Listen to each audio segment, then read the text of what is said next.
Wir singen wieder Zuflucht, Bodhicitta, das Gebet an die Linie, an den Wurzelguru.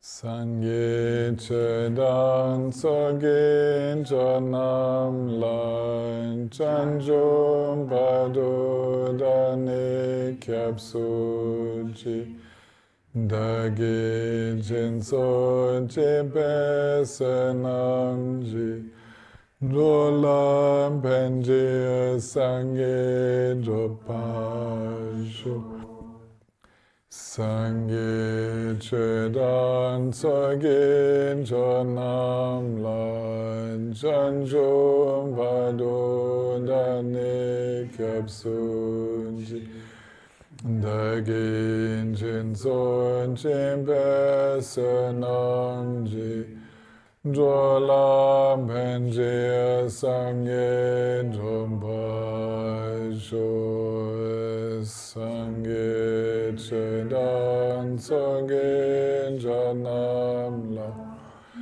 Chanjum Vadu Dani Kyapsuji Dagin Jinson Jimbesanamji Dwalam Penji Sangye Dompashu Semchen Tamchen Devadan Deven Yundan Demban Junjin Donan Dan Donan Jinju Dan Dama Junjin Donan Memben Devadam Badam Indreva Junjin Nirin Chandan Nidan Javen Tanan Chembola Nemban Junjin Semchen Tamchen Devadan Deven Yudan Demban Junjin Donan Dan Donan Jinju Dan Deva Junjin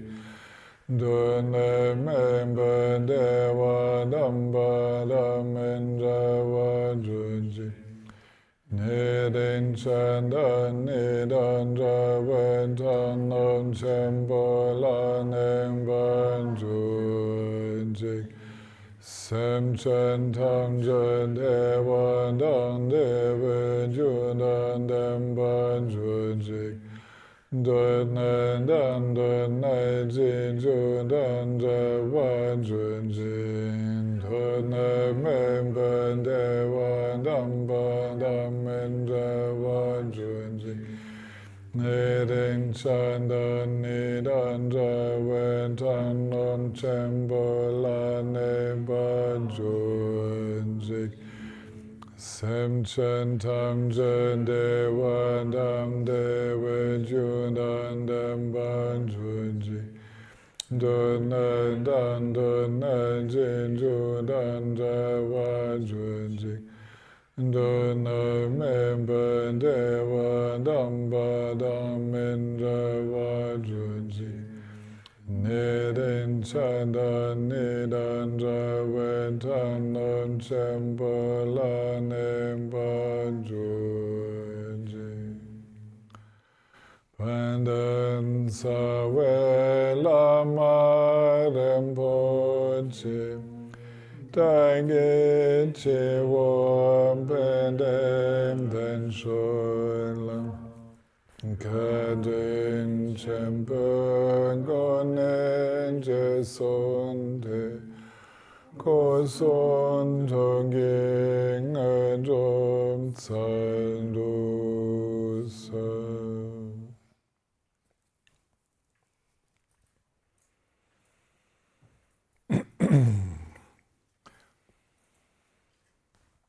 Wenn wir so uns mit Einsichtsmeditation beschäftigen, später dann auch im engeren Sinne mit Mahamudra, da geht es oft um die Sicht. Ne? Man spricht von der Mahamudra-Sicht, Meditation und Aktivität.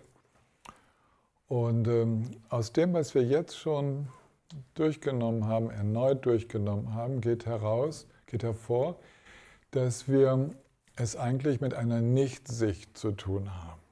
Und das hat schon ganz alte Wurzeln. Wenn ihr im Pali-Kanon schaut, was so der Buddha aufzählt als die Grundschwierigkeiten für Menschen, dann beginnt er mit den Klassikern, Begierde, Hass, also Anhaftung, Abneigung. Dann spielt natürlich Stolz eine Rolle, Unwissenheit, mangelndes Gewahrsein. Und dann sind in dieser ursprünglichen Liste noch 2 Faktoren, Zweifel und Sicht. Ja, Sicht ist das 6. Element in dieser Liste der sogenannten Wurzelklishas, der Wurzel der verstrickenden Emotionen, die so die Wurzel von allem sind. Und da ist auch so etwas passiert in den frühen Übersetzungen, dass immer wieder Übersetzer da reingeschrieben haben, dass das Wurzelklisha irgendwie verkehrte Sicht wäre, im Unterschied zu einer rechten Sicht. Aber irreführende Sicht, ja, auf Tibetisch kenne ich den Namen, das ist Lokta. Und was genau dieses Drishti da heißt, also Drishti ist Sicht für Sanskrit, das ist eigentlich eine Unterkategorie von Sicht. Dem Buddha ging es darum, überhaupt, dass Standpunkte, Meinungen, Sichtweisen ein Problem darstellen. Wenn ich bereits eine Sicht auf eine Situation habe, und zwar hier geht es um die grundlegende Sicht, Ich, Mittelpunkt, Rest, Objekt, das Wahrgenommene. Diese Sicht ist das letzte von den 6 Wurzelklishas. Das ist das, was am schwierigsten aufzugeben ist. Ja? Ein anderer Unterpunkt von der Sicht ist zum Beispiel Haften an Ritualen, zu denken, dass Rituale befreiend wirken würden. Das ist auch so eine irreführende Sicht und so. Ja? Aber der Buddha meinte wirklich jede Form von Standpunkt. Es ist also nichts Neues, was wir hier besprechen. Es ist nicht irgendwie eine spätere Entwicklung im Buddhismus, sondern tatsächlich ist die sogenannte buddhistische Lehre, oder der Buddhismus mit diesem Ismus hinten dran, ist ja furchtbar, ne? Aber das, was dann später so genannt wurde, der Ausdruck Buddhismus, also die Nachfolger des Buddha, das ist halt nach der Zeit des Buddhas so aufgetreten, als man das so genannt hat. Aber eigentlich ist es ein Weg der Befreiung von Anhaften, Ablehnen, aus allem Stolz heraus, aus allem mangelnden Gewahrsein heraus, aus allen Zweifeln an der Natur des Seins und an der eigenen Grundnatur und aus allen Standpunkten. Ja, das ist eigentlich das Anliegen gewesen, darum ging es. Das ist also, was Nagarjuna hier nochmal so betont und so in den Vordergrund bringt, das war schon immer, das war auch schon 500 vor Christus, war das zentrale Aussage der buddhistischen Lehren. Deswegen habe ich gedacht, ich erwähne das nochmal. Es ist nicht zum ersten Mal, dass ich das erwähne, für die häufiger dabei sind. Aber lohnt sich vielleicht, das nochmal so innerlich klar zu kriegen. Es neigen immer noch manche Übersetzer dazu, an diese Stelle immer falsche Sicht oder verkehrte Sicht zu schreiben. Dabei ist das nur ein Unterpunkt der verschiedenen Standpunkte, die man haben kann. Und es gibt ja auch innerhalb der buddhistischen Lehre, gibt es ja eine Reihenfolge von verschiedenen möglichen Sichtweisen auf die Realität, die einem bei einem strukturierten Unterricht auch nach und nach gelehrt werden, bis wir in der Lage sind, so ganz ohne Sicht auszukommen. Ja? Aber dass sich die da in Tibet, zum Beispiel zwischen den Prasangika Madhyamikas und Svatrantika Madhyamikas, die Köpfe eingeschlagen haben und Rangtong und Shengtong und wie das alles, ja, das war nicht im Sinne des Buddhas. Das ist ein Haften an Sichtweisen Und wenn man dann Werke von so wirklich sehr, sehr genialen Meistern, vollkommen erwachten Meistern liest, wie ich denke jetzt gerade an Jamgon Kongtrul, Lodrö Thaye, diese Art Meister, die schaffen es dann, uns zu zeigen, wie diese Sichtweisen sich alle gegenseitig nicht ausschließen, wie sie alle mögliche gleichzeitige Sichtweisen sind und dass sie alle hinter uns gelassen werden müssen. Ja? Und wen das jetzt wirklich interessiert, also da gibt es ja hier und da gibt es ja unter euch so ein paar schlaue Köpfchen, ne? Da empfehle ich euch die Übersetzung von Tina Drasczyk. Ich glaube, das Buch heißt Lichthaftigkeit des Geistes. Ja, das ist im Norbu Verlag erschienen. Ein kleines Büchlein von Jamgon Kongtrul zur Klärung der Sicht. Das hat er extra dafür geschrieben. Also für die, die so ein bisschen mit Köpfchen studieren, zieht es euch rein. Es ist durchaus machbar. Ich glaube, das Büchlein hat nur 100 Seiten. Und der eigentliche Text von Jamgon Kongtrul, das sind keine 30 Seiten. Der Rest ist Kommentar, ist Erklärung. Also wer das mal so wirklich nacharbeiten möchte, der sei darauf hingewiesen. Und für alle anderen reicht das, was wir hier machen. Ja? Aber für mich, um es zu erklären, hätte das nicht gereicht, was hier steht. Es ist tatsächlich gut, dass ich diese anderen Dinge auch noch mir ein bisschen mich damit vertraut gemacht habe. Schaut mal. Ich gehe jetzt mal in den Text wieder. Da, wo wir aufgehört haben, da kommt als nächstes ein Zitat aus dem Ratnavali. Jetzt sind wir immer noch auf Seite 12, Antje. Das Zitat fängt an mit dieser Dharma ohne festzumachende Begriffe. Seite 13, ja, Seite 13 in dem Text, den ich euch zur Verfügung gestellt habe. Dieser Dharma ohne festzumachende Begriffe, das ist sozusagen ohne einen Standpunkt.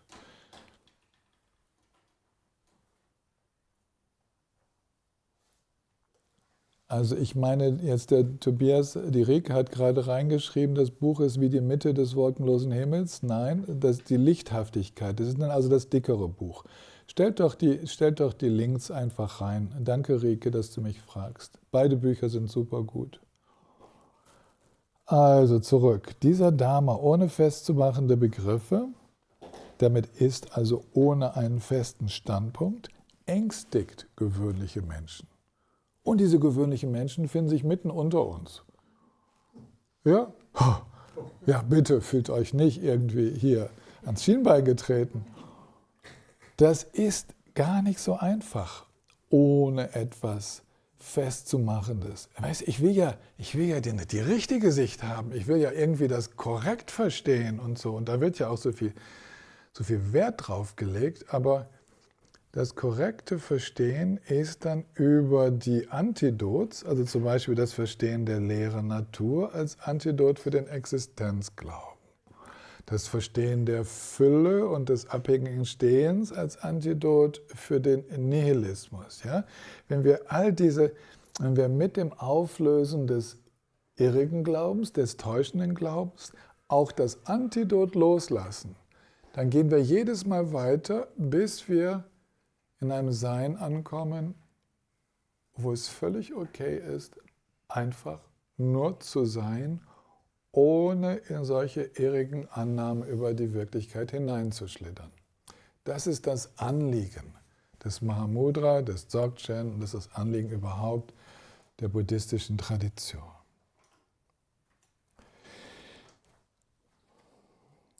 Also ich sage nochmal den letzten Satz, dieser Dharma ohne festzumachende Begriffe ängstigt gewöhnliche Menschen. Danach zu verlangen und sich an Vorstellungen wie Existenz und Nicht-Existenz zu klammern, treibt die Unklugen in den Ruin. Und ich springe weiter, ein Zitat weiter aus dem Lankavatara Sutra, dem Sutra desjenigen, der nach Lanka gereist ist. Bezieht sich auf den Buddha, der nach Sri Lanka gegangen ist. Äußere Dinge sind weder existent noch nicht existent. Auch der Geist ist nicht zu greifen. Alle Sichtweisen aufzugeben ist, was das Unentstandene, das Ungeborene, die Natur des Seins ausmacht. alle Sichtweisen aufzugeben, ist, was das Unentstandene, das, was nie nicht war und nie entstanden ist, ja, also das, was die Grundnatur des Seins ausmacht. Wow, also, wisst ihr, um eine Sicht zu haben, braucht es immer noch jemanden, der sie hat. Das ist das Problem, unter anderem. Ja? Das ist ja jemand, der meint, es kapiert zu haben und es dann gegen anderes verteidigt. Ihr merkt, da kommt sofort die Dualität rein. In dem Unaussprechlichen aufgehen zu können, ohne daraus etwas zu machen, auf dem ich dann wieder mein Ich-Gefühl aufbaue und der kluge, Besserwissende bin. Das ist die Kunst, um die es hier geht. Und da wir so viel über den Geist sprechen, fährt Shantideva im Bodhicharya-Avatara fort und sagt, noch nie hat irgendjemand den Geist gesehen. Zu fragen, ob er sich selbst erhält oder nicht sich selbst erhält, ist völlig sinnlos. Als würde man sich über die Anmut der Tochter einer Kinderlosen auslassen. Also über die Anmut eines ungeborenen Wesens, eines ungeborenen Geschöpfes.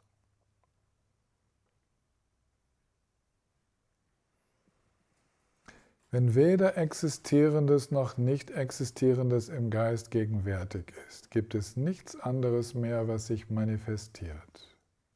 Und er kommt frei von Bezugspunkten zur Ruhe. Das sind so berühmte Zitate. Hier jetzt Shantideva, der war dann deutlich später, lass mal überlegen, ich glaube, der war 8. Jahrhundert nach Christus. Also ich nehme gerne diese prägnanten Zitate, die gar nicht so sehr den Zwischentext von Tashinamga, der sehr, sehr gut ist, einfach weil das so alte, sehr verlässliche Quellen sind. Sodass ihr auch da wirklich das Gefühl bekommt, ah ja, das sind wirklich verlässliche Aussagen. Und jetzt würde ich mit euch wieder in eine Meditation hineingehen. Und es geht darum, ja, mal zu schauen, ob der Geist überhaupt zu finden ist. Ne? So, das ist eine einfache Aufgabe, können wir gleich abhaken. Wir gehen es ein bisschen subtiler an. Ich versuche es mal. Mal gucken, was entsteht. Ich versuche es mal mit euch subtiler anzugehen, sodass es hoffentlich sogar ein bisschen Spaß macht.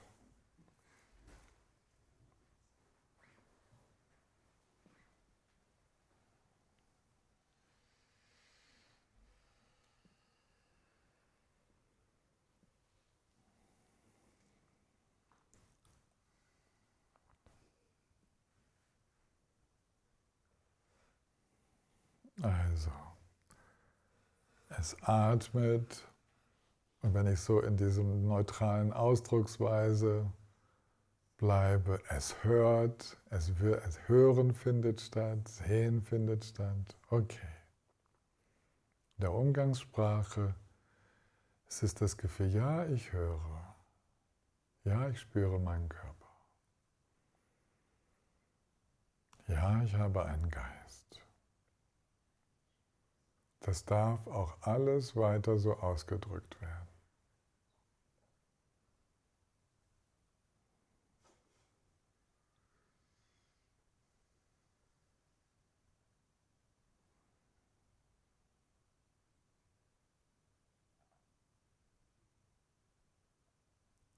Wir fühlen uns hinein in dieses Phänomen des Erlebens.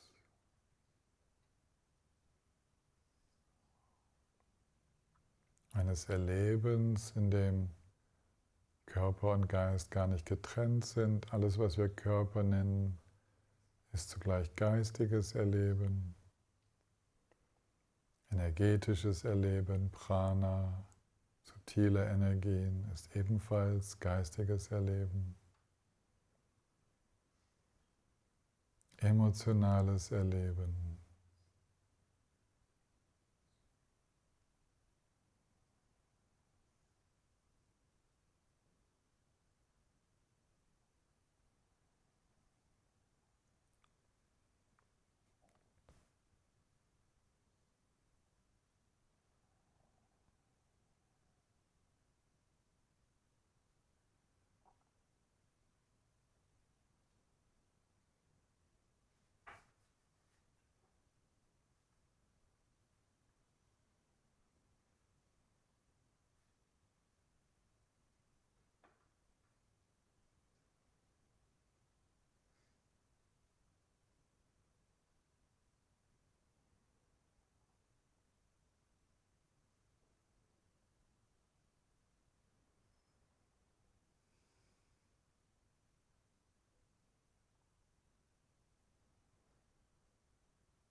Wir dürfen durchaus so mal sagen, ein Gewahren findet ja statt. Ne? Also wir könnten das auch, wenn wir ein Verb erfinden wollen, Geisteln nennen.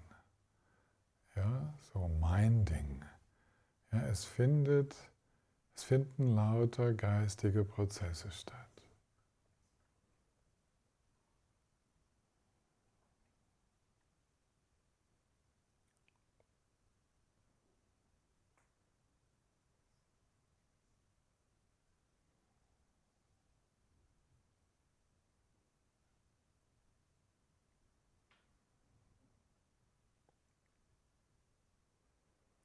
Traditionell werden wir aufgefordert dazu, mal zu schauen, ob es irgendwo einen Geist gibt. Irgendetwas, was so ein verlässlicher, stabiler Geist ist, der vielleicht dann all diese Bewegungen erzeugt. Gibt es irgendwo ein Etwas, das wir Geist nennen können?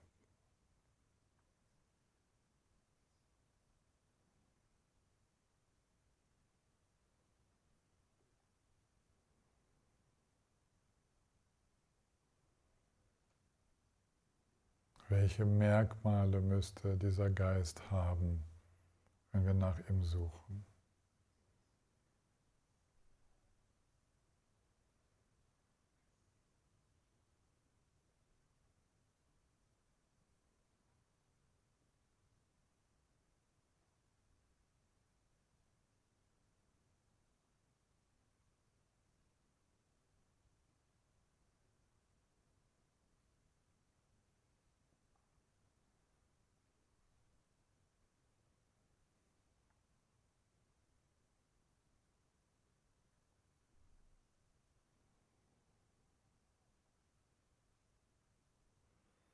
Das Phänomen, was dabei entsteht, ist, dass sich die Aufmerksamkeit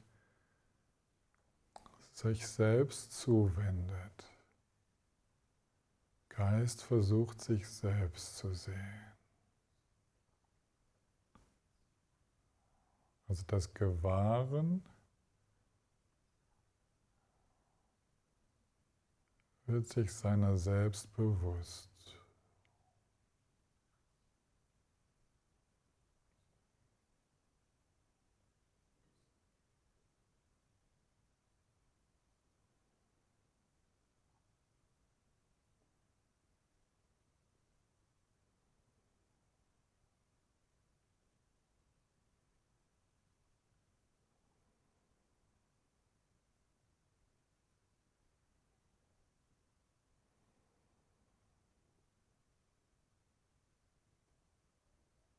Gewahren, dass sich seiner selbst bewusst wird.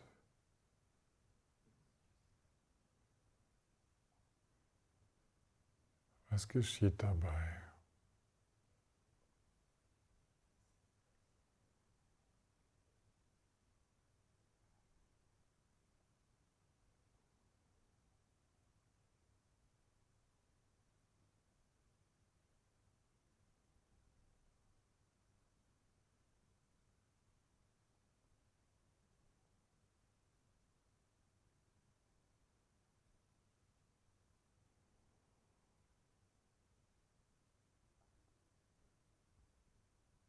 Was tut sich da auf?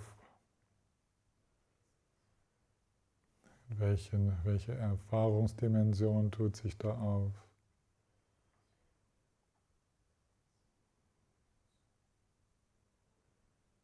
Was passiert, wenn sich das Interesse auf die Natur dieses Vorgangs richtet? Das Interesse aufs Gewahren selbst richtet?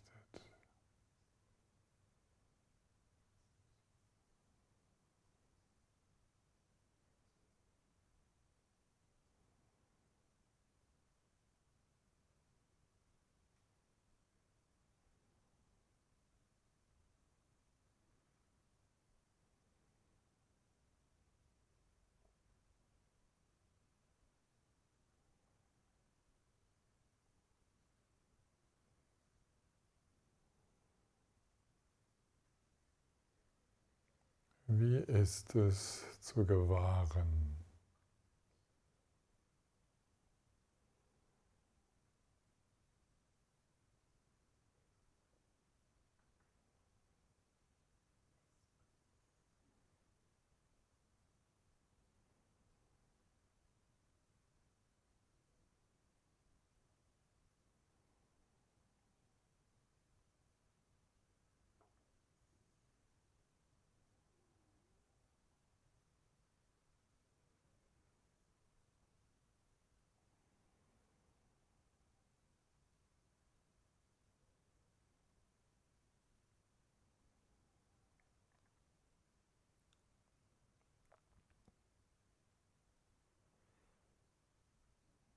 Versucht ganz ruhig zu bleiben.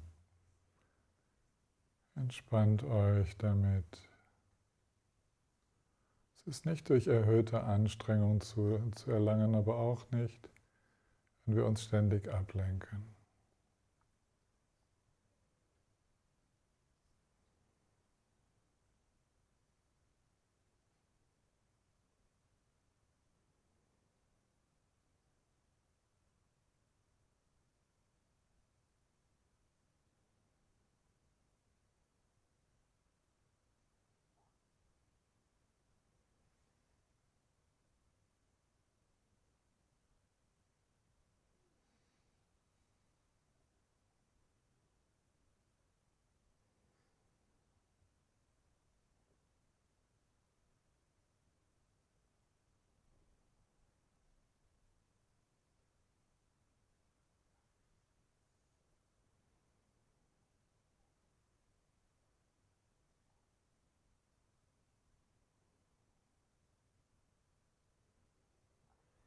Wie ist es, wenn die große Mutter des eigenen Gewahrens gewahr ist? Wie ist das?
Und jetzt lasst jede Ausrichtung einfach sein. Genießt noch für eine Weile einfach so da zu sein.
Ganz, ganz vielen Dank.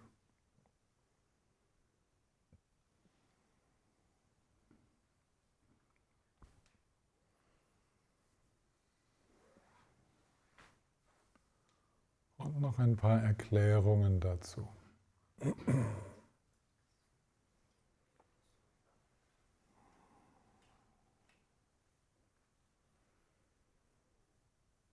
Also traditionell werden wir in solchen Untersuchungen dazu aufgefordert, mal zu schauen, ob wir den Geist irgendwo im Körper finden können.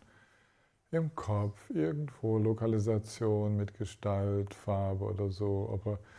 Ob der Geist hier ist oder ob der Geist in Objekten geht, ob die Objekte in den Geist kommen. Und da sind viele solche Untersuchungen. Die könnt ihr alle im Ozean des wahren Sinnes, könnt ihr die nachlesen. Ne? Das sind die ersten Lektionen in der Einsichtsmeditation. Ich gebe euch gleich nochmal das Kapitel an.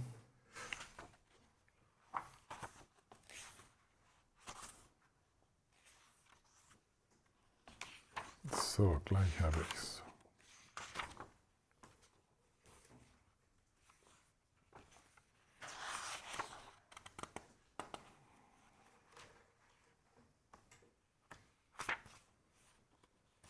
Die Lektionen, ich glaube 39 fängt es, glaube ich, an.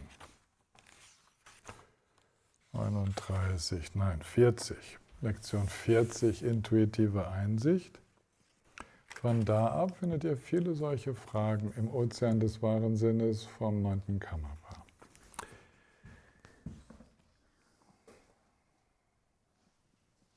Die würde ich euch schon empfehlen. Bloß sind die in der Gruppenpraxis nicht sehr einfach anzuleiten, weil einige steigen sofort aus, weil das nicht ganz unsere Sprache ist. Es ist nicht ganz so die Art, wie wir schauen und suchen. Aber als ich damals im Retreat war, haben mich meine Lehrer nicht weitergelassen, und Irene auch nicht, bevor wir nicht auf jede dieser Fragen unsere Antworten hatten. Ne? Wir wussten die Lektion eins nach dem anderen und sind mit diesen Fragen zum Teil wochenlang unterwegs gewesen, bei ganztägiger Praxis. Okay, was haben wir jetzt miteinander gemacht? Wir haben auch geschaut, ob es einen Geist gibt, aber ich habe euch den Weg schon mal gleich geebnet, indem ich uns aufmerksam gemacht habe darauf, dass es sich um Prozesse handelt, ja? Dass es sich um ein Geisteln handelt, also eine Bewegung des Gewahrens, die kontinuierlich stattfindet. Und unser Interesse, die Aufmerksamkeit, richtet sich überhaupt nicht mehr auf äußere Sinneseindrücke, Körper, Hören, Sehen und so weiter. Die Aufmerksamkeit richtet sich völlig auf die Natur des Geschehens selbst.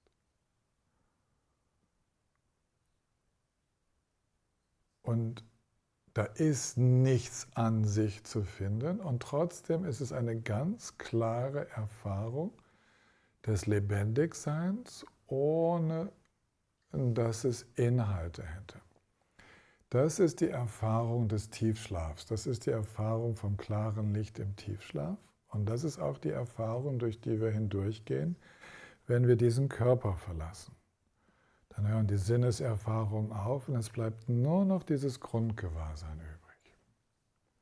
Ich habe diese Übung jetzt genutzt, um euch ein bisschen hineinzuführen, was man auf Tibetisch Rang Rangi Rigpa nennt. Rigpa, das zeitlose Gewahrsein, das aus sich selbst heraus seiner selbst gewahr ist. Deswegen die beiden Rang. Rang heißt selbst. Rang Rangi Rigpa. Aus sich selbst heraus seiner selbst gewahr. Und das passiert auch, wenn wir das innerhalb der Geistesruhe praktizieren. Wir bekommen eine Ahnung davon, wie sich das anfühlt zu gewahren. Diese Qualität des Wachseins, Präsentseins, des Gewahrseins. Ja, diese Qualität, die beginnt vertrauter zu werden. Vor allen Dingen werden wir vertraut damit, dass es ein waches Sein gibt, ein waches Erleben, ohne dass wir dafür Sinnesinhalte brauchen. Okay? Ganz wichtig. Ja, gibt es ein Gewahren, wenn es keine Sinneseindrücke gibt? Weil es gibt auch die Behauptung, auch innerhalb buddhistischer Schulen, dass Bewusstsein immer nur entsteht, wenn es ein Objekt hat. Ja? Also dass Bewusstsein und Objekt zusammen entstehen. Das ist nicht haltbar. Es gibt ein Gewahren, das sich seiner selbst gewahr ist, das in sich selber ruht, das kann man auch so ausdrücken. Und das ist das allergrundlegendste Gewahren. Und das ist dynamisch. Darin merken wir, dass es lebendig ist. Es besteht kein Zweifel darüber, dass wir leben, weil es wie so eine prickelnde Grundaktivität gibt. Es gibt so eine Grundschwingung oder Vibration in diesem Gewahren. Und das ist tatsächlich Prozess. Das ist so, als würden wir, was wäre jetzt ein guter Vergleich? So, wenn wir so eine vibrierende elektrische Grundspannung hätten, die im Moment gar nichts tut, die nichts macht, ja? Einfach ein Potenzial. Oder was gibt es noch für Vergleiche?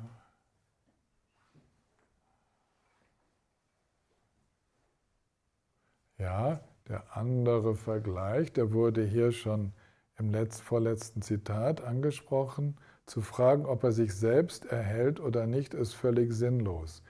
Da wird auf diese Lichthaftigkeit, die grundlegende Helligkeit des Geistes Bezug genommen.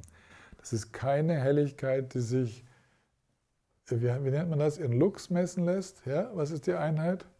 Ja, keine Ahnung, also in Licht, ja, Lichtstärken, sondern das ist die Erfahrung, dass wenn wir in diesem Gewahren aufgehen, dass innerlich wie alles hell ist, weil es überhaupt kein mangelndes Gewahrsein gibt. Es gibt nicht mehr die Spur von Unwissenheit. Und diese völlige Transparenz des eigenen Geistes, die nannte schon der Buddha im Anguttara Nikaya, im Pali-Kanon, nannte er sich selbst erhellend. Er sprach über den von selbst leuchtenden Geist.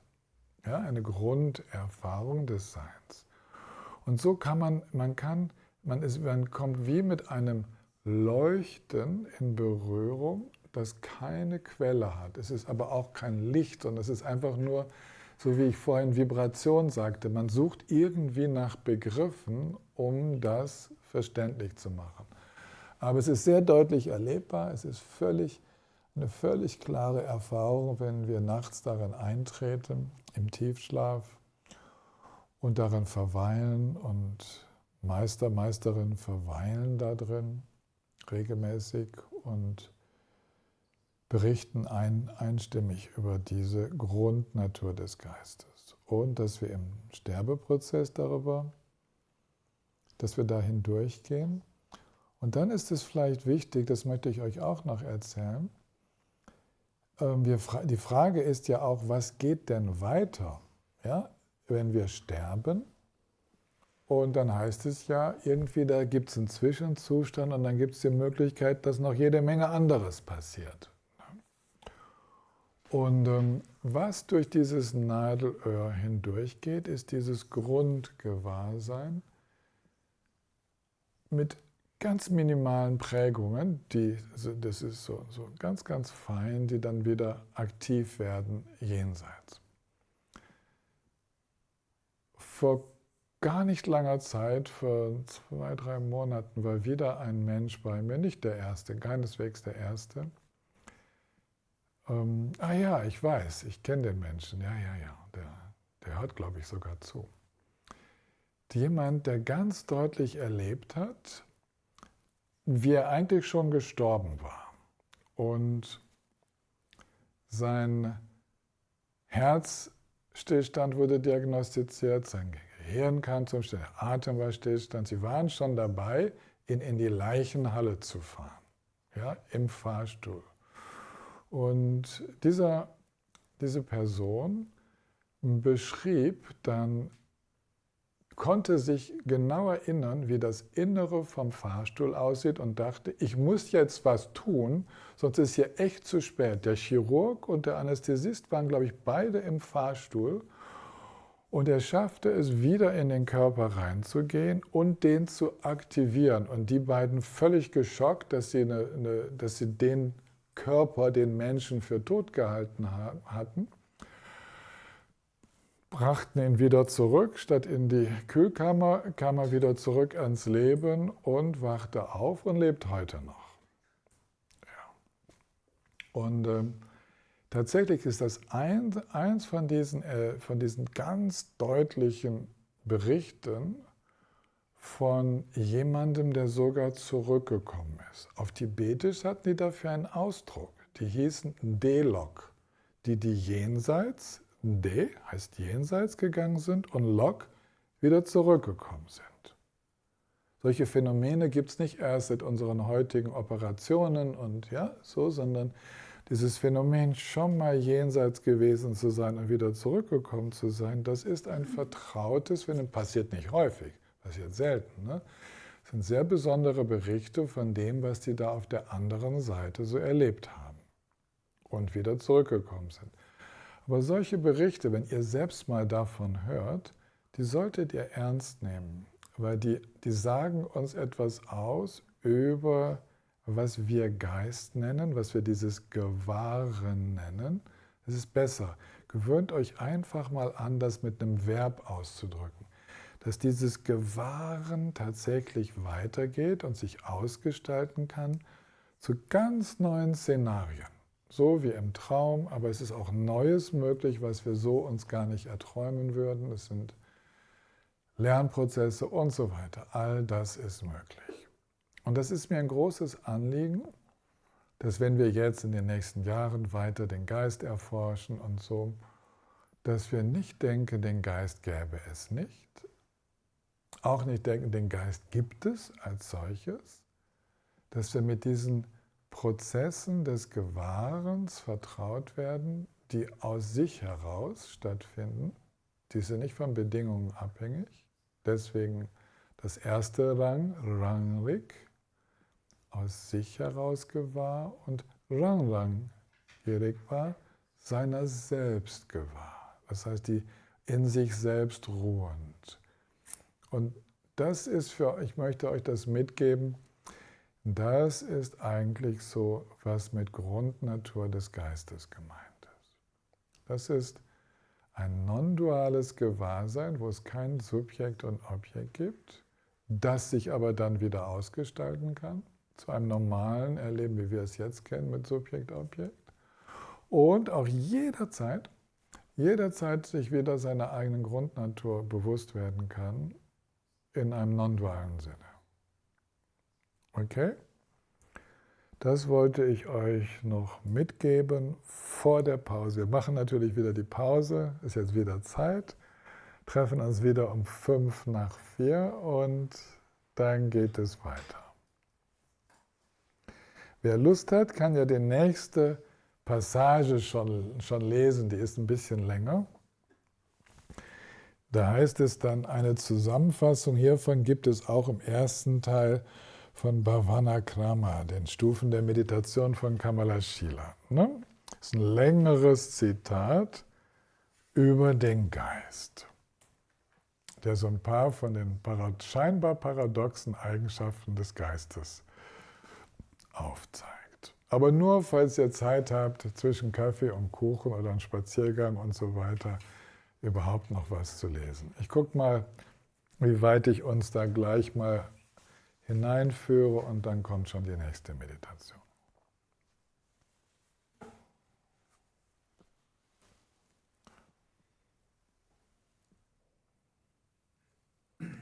Ja, gleich geht's weiter.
Schau, dieses Gewahren geht von selbst weiter. Das hat jetzt nichts damit zu tun, wie bewusst wir sind, dass wir bewusst sind. Das ist gar nicht gemeint, sondern die Qualität, bewusst zu sein, verschiedenste Inhalte, alles, was da so auftaucht. Das ist die Natur, die sogenannte Natur des Geistes, bewusst zu sein.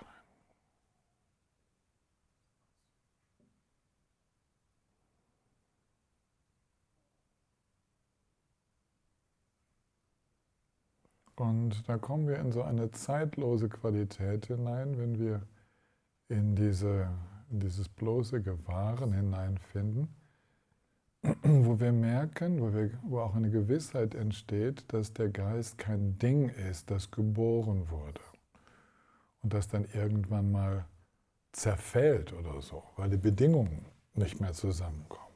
Ja, das ist so. Deswegen ist es wichtig, sich mal damit zu befassen, ob der Geist ein Ding ist, ein bedingtes Etwas.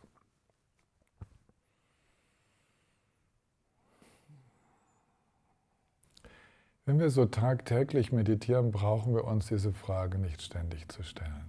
Dadurch, dass wir jetzt so intensiv uns eine Woche damit befassen, sind die schon mal für eine Weile auch danach so im Untergrund aktiv, dieses Interesse, herauszufinden, wie das mit dem Geist so wirklich ist. Ja, das ist so untergründig aktiv und wir stimulieren es gelegentlich mal. Gelegentlich lesen wir wieder ein bisschen was dazu, hören wieder was dazu, damit dieses Interesse, die Natur des Geistes besser zu verstehen, damit das nicht ganz nachlässt.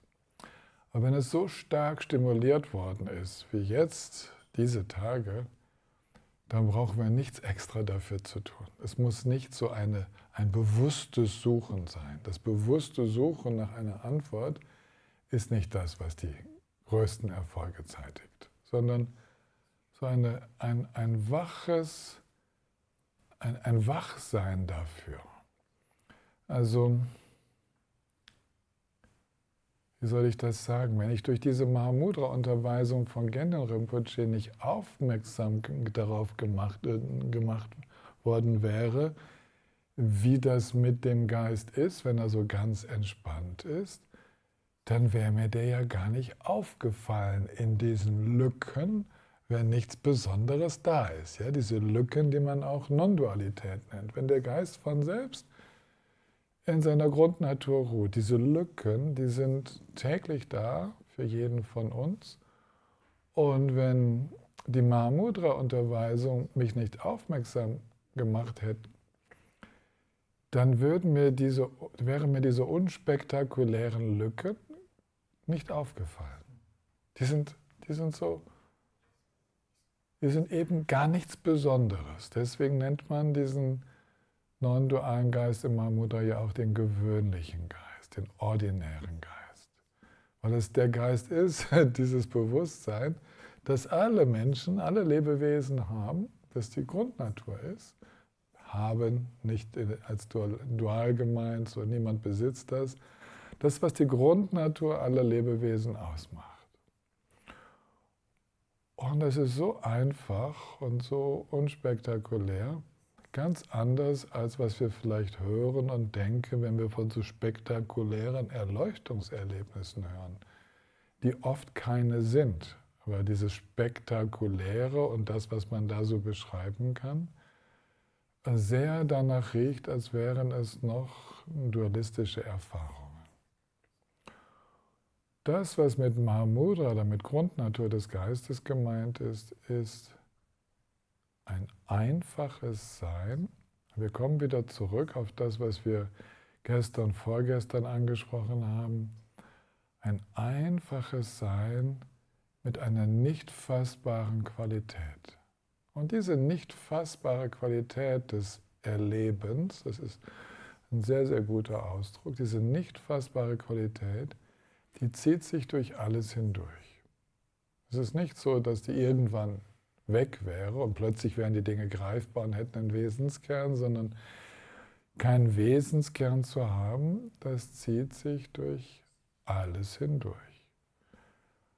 Alle Erfahrungen, die man in sämtlichen Daseinsbereichen machen kann, also alle Lebewesen, ohne Ausnahme, egal ob verkörpert, ohne Körper, egal klein oder groß, wo auch immer in den verschiedenen Daseinsbereichen, alle erleben, ohne dass diese Phänomene, diese Erscheinungen, diese Erfahrungen eine Substanz hätten. Und jetzt beschreibt uns das nächste Zitat, beschreibt uns folgende Überlegung. Wenn doch alle Erfahrungen, die da so aufscheinen, ohne Substanz, ohne Wesenskern ist, und das genau ist dann der Geist, all dieses Erleben ohne Wesenskern. Wie könnte dann der Geist einen Wesenskern haben? Er ist, das, was wir Geist nennen, ist ja die Kontinuität dieses Erlebens. Und wenn dieses gesamte Erleben nichts Bleibendes hat, keine Substanz, dann muss auch der Geist selbst ohne Substanz sein. Hat eine gewisse Logik in sich, lasst es mal auf euch wirken, aber es wird ohnehin von selbst, von innen her offenkundig. Und dieses so unspektakuläre, nicht fassbare Erleben, diese Grundnatur des Geistes, des Gewahrens, das zieht sich durch alles durch. Das ist immer da. Und immer, wenn wir hineinschauen, also die Aufmerksamkeit auf die Natur dieses Prozesses richten, dann zeigt es sich völlig unverhüllt. Okay. So viel mal dazu. Unten in dem Zitat, was jetzt da von Bhavanakrama aufgeführt wird, da heißt es, der Geist ist nicht fassbar, nicht aufzeigbar. Er ist ohne Form. Doch was ist die Grundnatur eines solchen, nicht fassbaren, nicht aufzeigbaren, formlosen Geistes?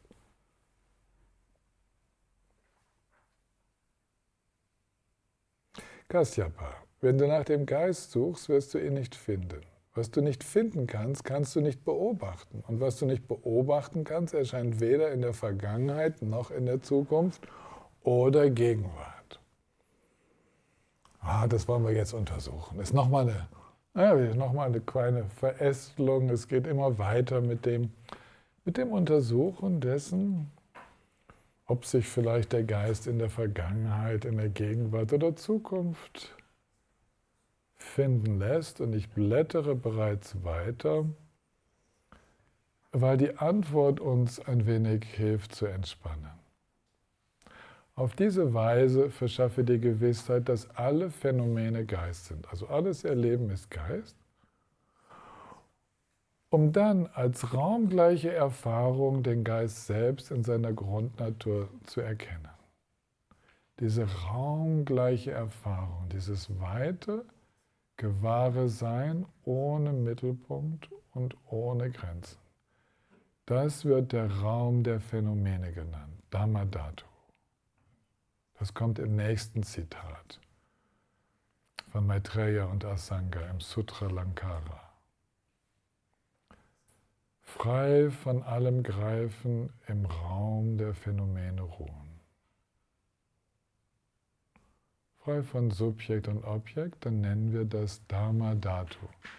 Ein Synonym für das non-duale Gewahrsein, das Gewahrsein des Erwachens, den Geist, den letztendlichen Geist des Erwachens. Okay, wir meditieren einfach wieder. Ihr werdet euch schon daran gewöhnt haben, dass es jedes Mal nichts zu finden gibt. Und trotzdem sind wir so redlich, mal zu schauen und zu gucken.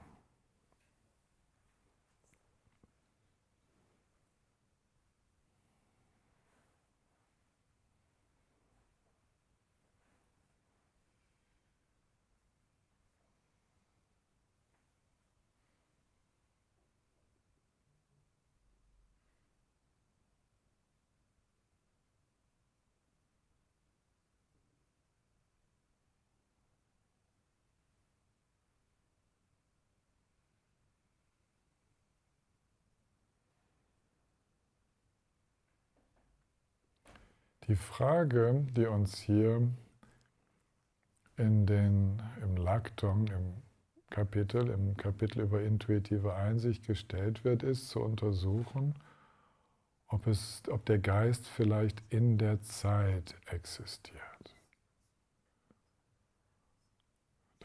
Das machen wir so, indem wir hineinspüren, so wie vorhin, und im gegenwärtigen Gewahren ankommen. So.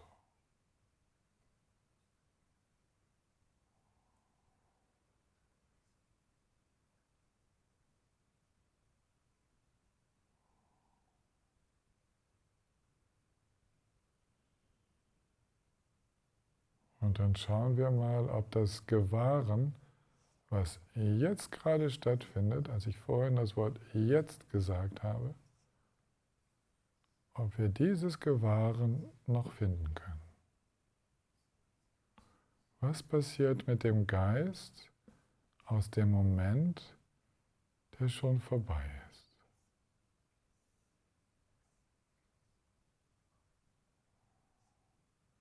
Das Jetzt gewahren.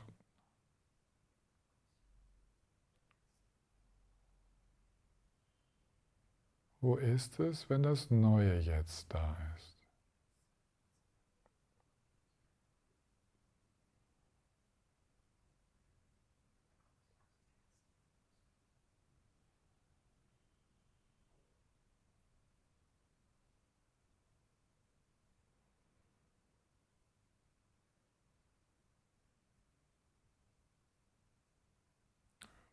Wir atmen ein, wir atmen aus. Wir spüren ganz schön, wie wir einatmen.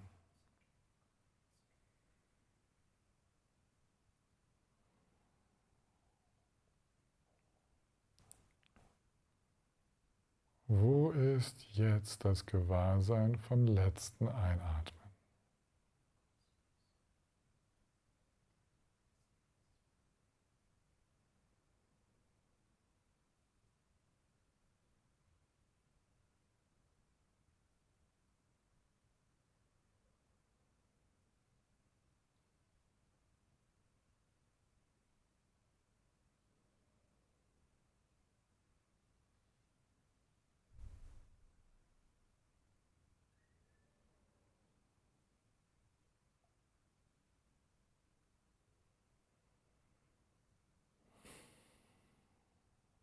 Natürlich müssen wir uns zwischendurch immer wieder entspannen, ja nicht verkrampfen bei dieser Aufgabe.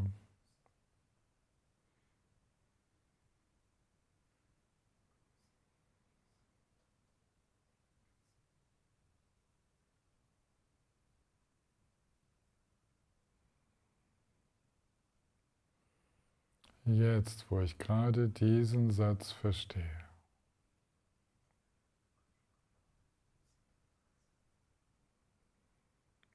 Wo ist dieses Gewahrsein? Jetzt.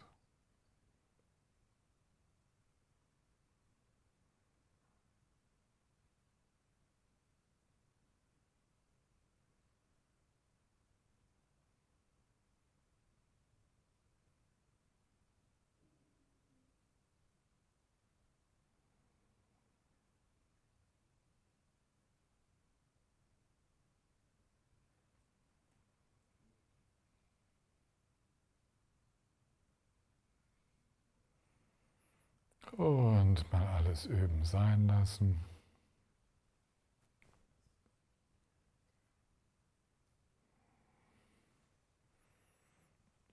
Vielleicht einen Schluck Tee trinken.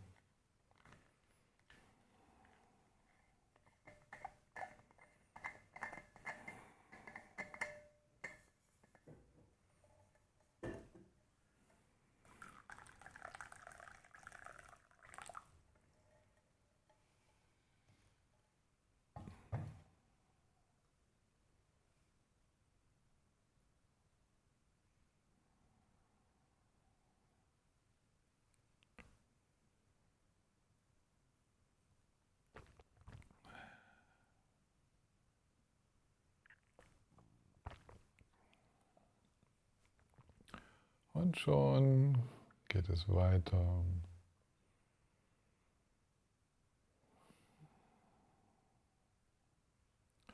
Wir untersuchen jetzt, wie das mit dem Geist in der Zukunft ist. Existiert der Geist vielleicht in der Zukunft?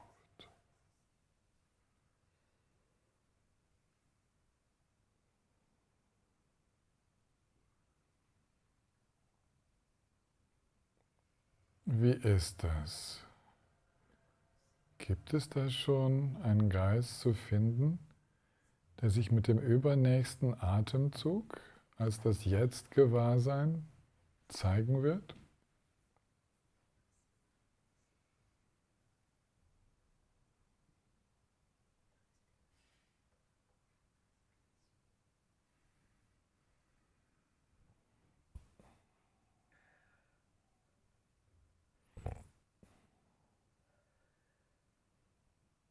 Gibt es da irgendwo ein Gewahrsein, was sich zeigen wird, wenn der nächste noch nicht gesprochene Satz gesprochen wird?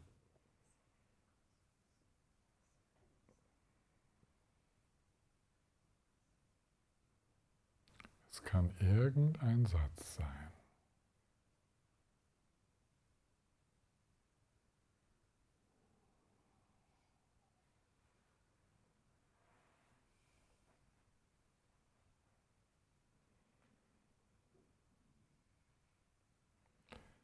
Warten die verschiedenen Momente des Gewahrseins von morgen, warten die irgendwo darauf, sich zeigen zu können?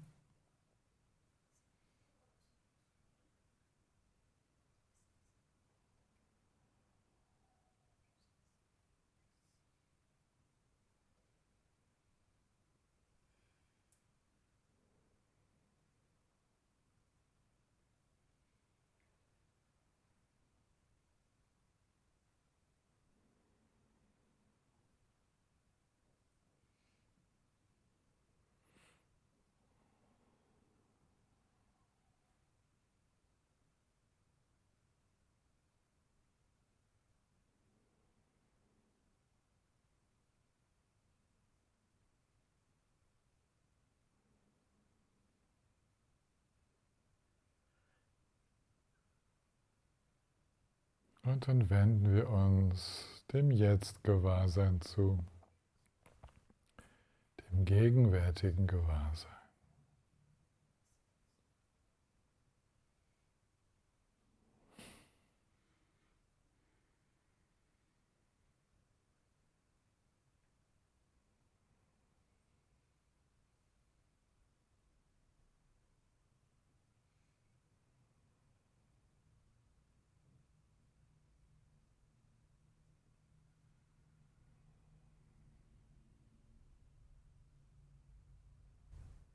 Wo ist der Geist, der genau diesen Inhalt jetzt hat, zu finden?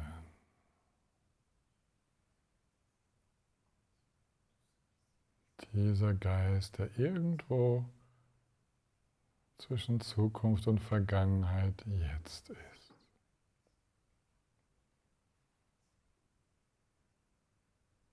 Wie lang würde dieser Geist existieren?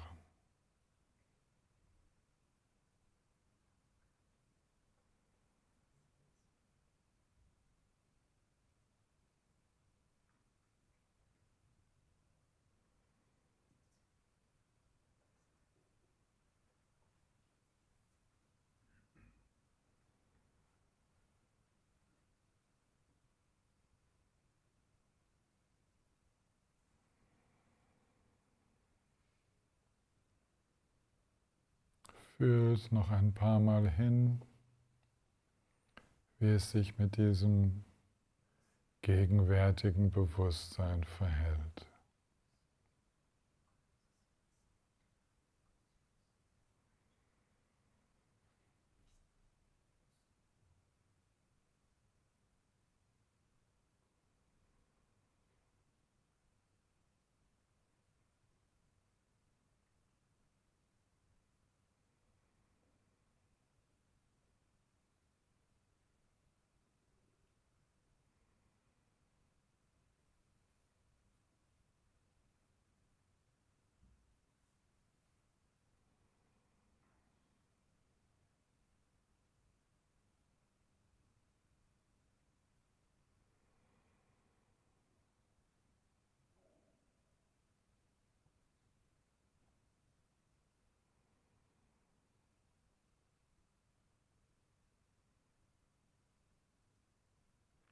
Vielen, vielen Dank fürs bereitwillige Nachschauen, Hinschauen, Hinfühlen.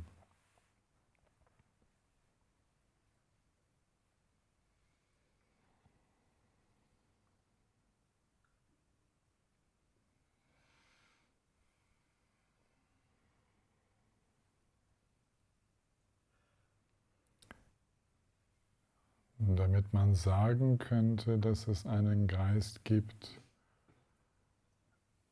der dann auch wieder vergeht, da muss er für wenigstens einen Moment mal entstanden sein. Muss wenigstens für einen Moment mal beobachtbar sein. Ich fasse mal zusammen, ihr werdet immer wieder mal hinspüren, wie das so ist. Wir machen eine ganz deutliche Erfahrung von einem fließenden Gewahren.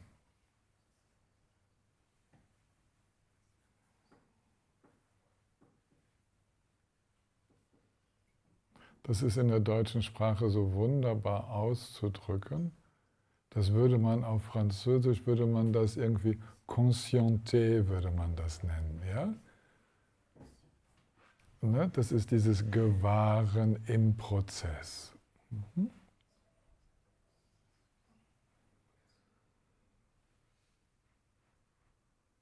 Und dieses Gewahren, das ist so eine klare Erfahrung. Wir sind auch jetzt, es kontinuierlich setzt es sich fort. Und als wir geschaut haben, ob es das Gewahrsein, den Geist noch in der Vergangenheit gibt, ich glaube nicht, dass irgendjemand den gefunden hat. Ne?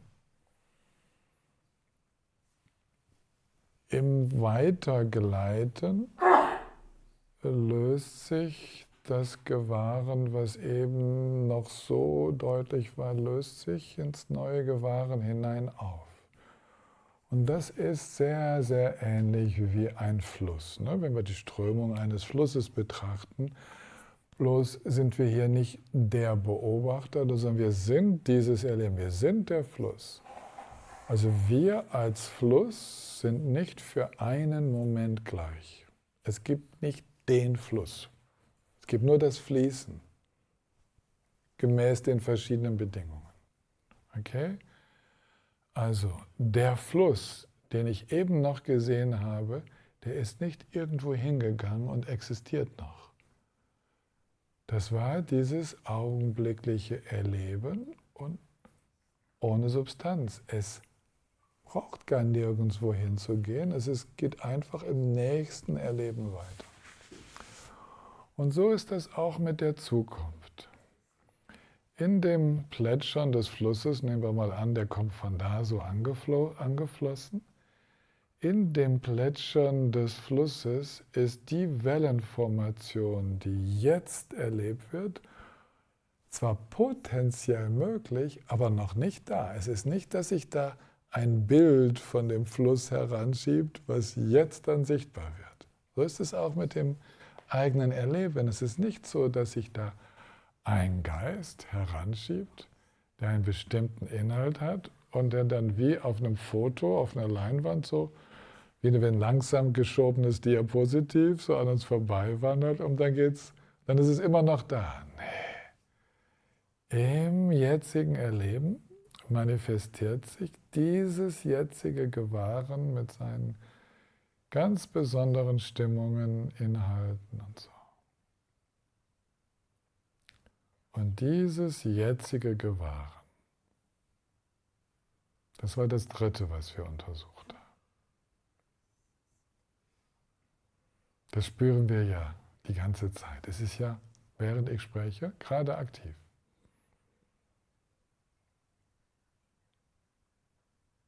Vielleicht hat euch diese Übung es noch spürbarer gemacht, wie deutlich wir jetzt gerade erleben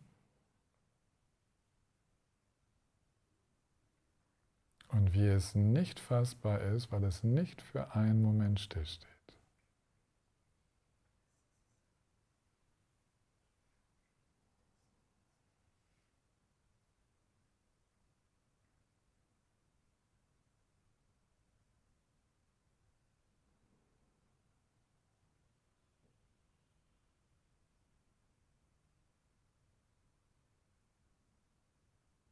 diese Untersuchung, ob es etwas gibt in der Zeit. Das gilt nicht nur für den Geist, das gilt für alle Dinge.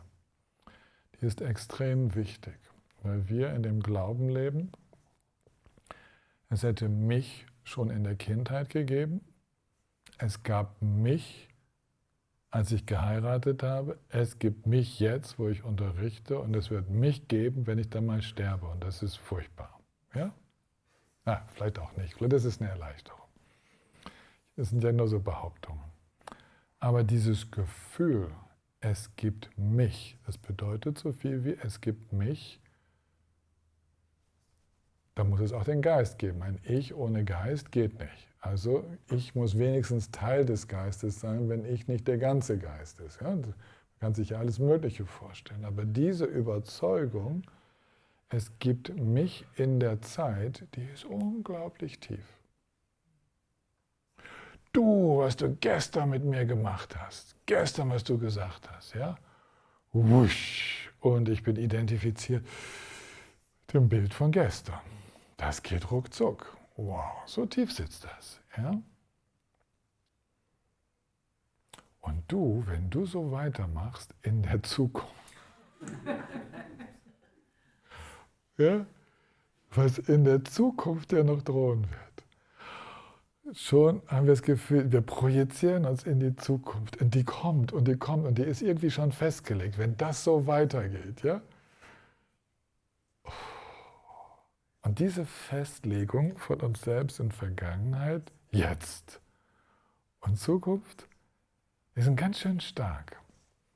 Und es tut gut zu sehen, dass da zwar Kräfte wirken, bei dem Bach, der bei uns durch den Garten fließt, da habe ich schon eine Ahnung, dass der jetzt ziemlich viel Wasser trägt, weil ich ja heute Morgen war ich ja dort und habe geguckt und es regnet und ja, aber wie er genau ist, weiß ich nicht. Ich weiß nur, dass ähnliche Kräfte weiterwirken und dem jetzt eine gewisse Form verleihen. Ziemlich viel Wasser wahrscheinlich.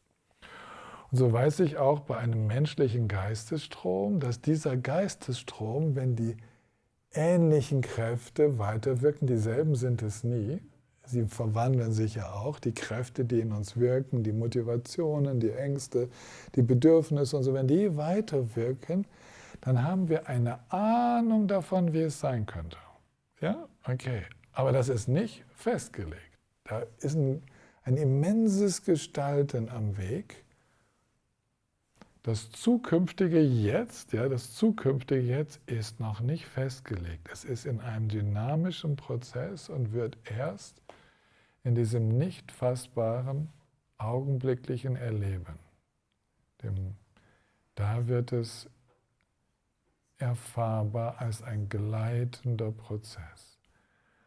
Und jetzt sind wir, glaube ich, zu einem ziemlich guten Verständnis schon gekommen, dass das, was wir Geist nennen, eine immense Dynamik des Erlebens ist. Ohne Form, ohne Ort, ohne Gestalt. Ja? So. Und dieses Gewahrsein, das gilt es weiter zu kultivieren.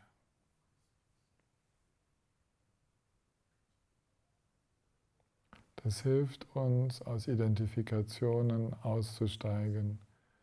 Was ich so mache, wenn ich in meinem Ich-Gefühl verunsichert bin, so, dann hilft es mir immer wieder in diese Grundnatur des Seins hinein mich zu öffnen und dann den Neueinstieg in diesen Körper, in diese Rolle und so zuzulassen mit weniger Identifikation als vorher.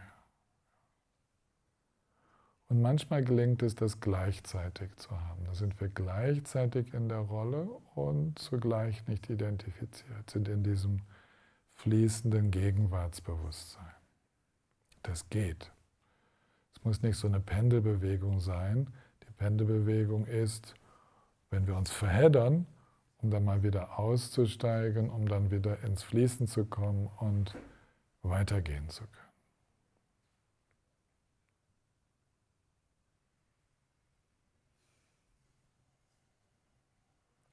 Okay, gibt es ein paar Fragen dazu? Gibt es Bemerkungen dazu? Etwas, was ihr vielleicht für eure Praxis wissen möchtet? Hier sind mal schon gleich 2 Meldungen im Raum.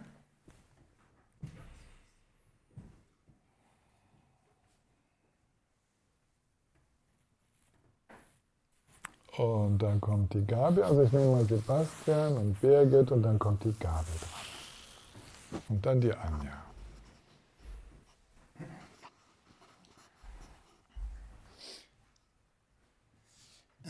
Ich habe eine Frage zu meiner Erfahrung bei dieser Meditation, ob der Geist sich selbst findet.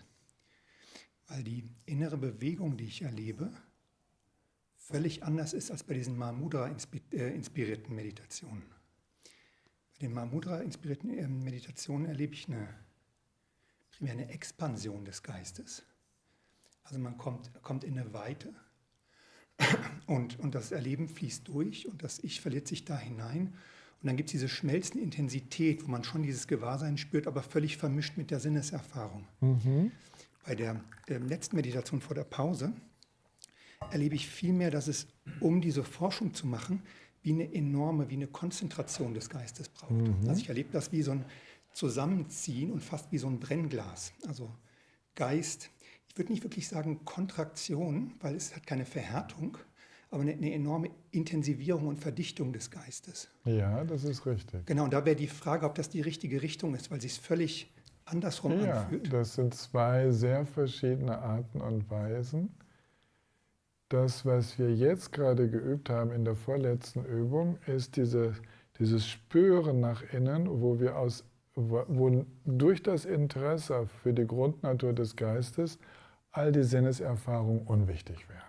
Und es ähnelt sehr der Tiefschlaferfahrung.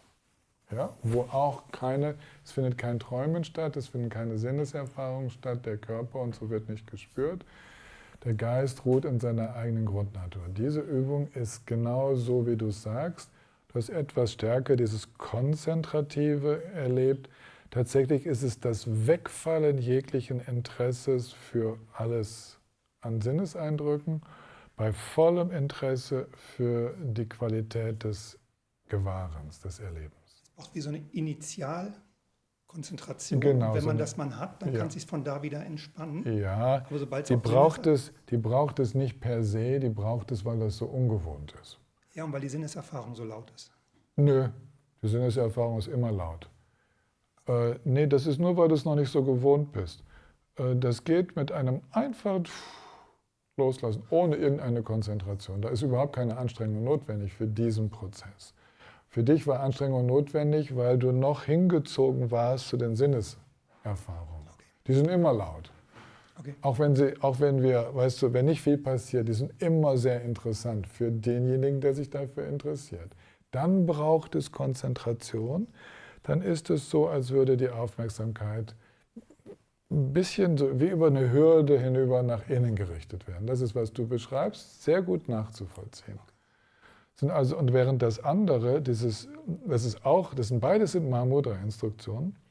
Die Mahamudra-Instruktion bei völlig offenen 6 Sinnen in die Weite des Nichthaftens zu gehen, da vermischt sich die Qualität des Gewahrens mit allen möglichen Sinneserfahrungen, ist eine sehr andere Instruktion, aber mit derselben Grundnatur des Geistes. Okay. Hier ging es darum, das sozusagen in der Reinkultur zu erfahren, ohne dass uns Sinneserfahrungen ablenken. Gibt es weiter an Birgit? Ja, danke. Ja, wenn wir jetzt hier alle im Raum und die Kollegen im Zoom so ohne Bezugspunkt und ohne Ich-Anhaftung im reinen Gewahrsein sind, müssten wir uns dann nicht irgendwie gegenseitig noch wahrnehmen? Naja, diese Wenn-Klausel, die du gerade anführst, wir sind ja nicht allesamt im reinen Gewahrsein und non-dual und so. Das ist ja nur ein schönes Dafürhalten. Wir sind noch in einem gewissen dualistischen Geist und manchmal tut sich das auf. Aber wie weit sich das auftut, da gibt es noch, ja, weißt du, Also da müssten wir uns nicht alle wahrnehmen. Okay. Also ich hatte schon mal den Eindruck, irgendwas Formloses im Raum wahrzunehmen. Ja, die Sensibilität nimmt zu. Die nimmt zu, mehr wahrzunehmen. Aber wie weit sich das auftut, das weiß man nicht. Ja? Es ist nicht so, dass eine Erfahrung der non-dualen Natur des Geistes sofort mit dem Gewahrsein aller Geistesströme einhergeht. Nein, nein, nein, keineswegs, keineswegs. Nein, nein, nein. Das soll ich auch nicht suchen. Nee. Okay. Ne? Und jetzt gehen wir zu Gabi, Anja und Rike und die Cornelia ist auch schon da. Gabi, du bist dran.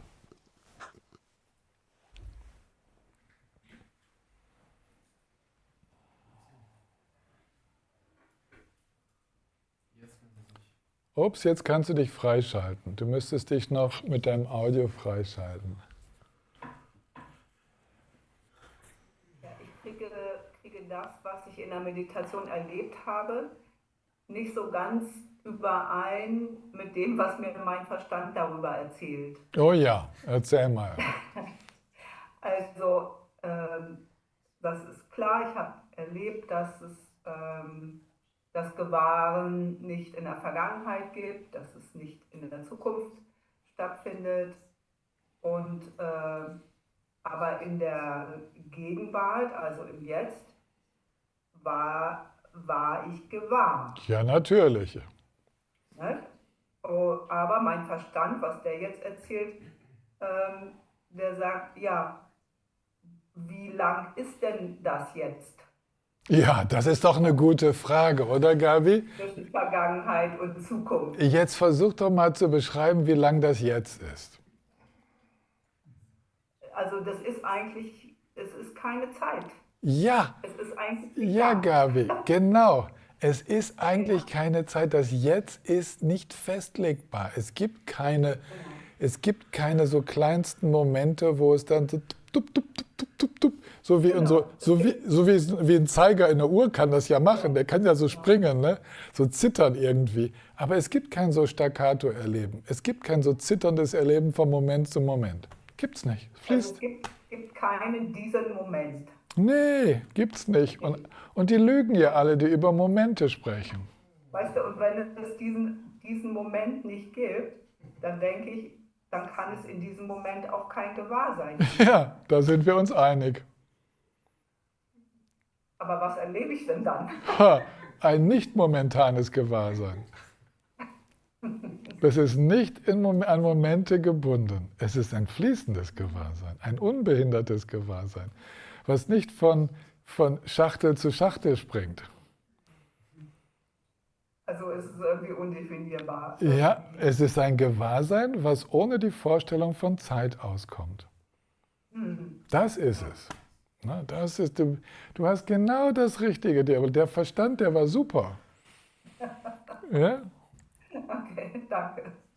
Okay, also wieder kein Paradox, sondern dein Erleben stimmt und der Verstand hat so auch noch recht gehabt.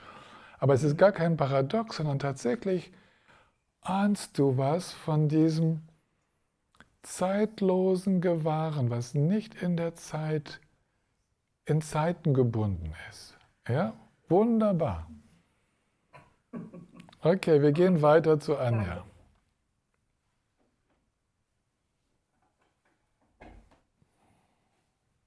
Genau. Hörst du mich? Ich höre dich und sehe dich. Okay, gut. Ich habe zwei verschiedene Erfahrungen gemacht, die ich gerne einordnen würde. Und zwar, als ich versucht habe, den Geist zu sehen oder was hinter dem Geist ist oder so, da hat sich so was geöffnet, ein Raum geöffnet, aber der war, also so wie die schwarzen Löcher, glaube ich, gibt es in der Physik, so war das so ein Gefühl von wie in so ein schwarzes Loch und so einen Sog in dieses schwarze, unendliche Loch hinein. Aber das hatte auch etwas Bedrohliches. So. Also das hat sich sehr so dunkel und bedrohlich angefühlt. Und dann habe ich das dann auch wieder losgelassen. Und dann bei einem nächsten Versuch, diesen Geist zu erkennen, war da so eine Erfahrung von alles ist so durchsichtig, unendlich, ist schwer zu beschreiben, aber so durchsichtig und irgendwie alles ist gut. Und es ist schwer, diesen Raum, also diesen unendlichen Raum zu beschreiben und gleichzeitig auch wieder so einen Sog einzuschlafen. Also nicht einzuschlafen, einfach wirklich eine tiefe so Sehnsucht zu schlafen für immer. Das klingt jetzt so blöd, aber irgendwie so es ist ein schönes, durchsichtiges Gefühl und es ist auch total entspannt dann.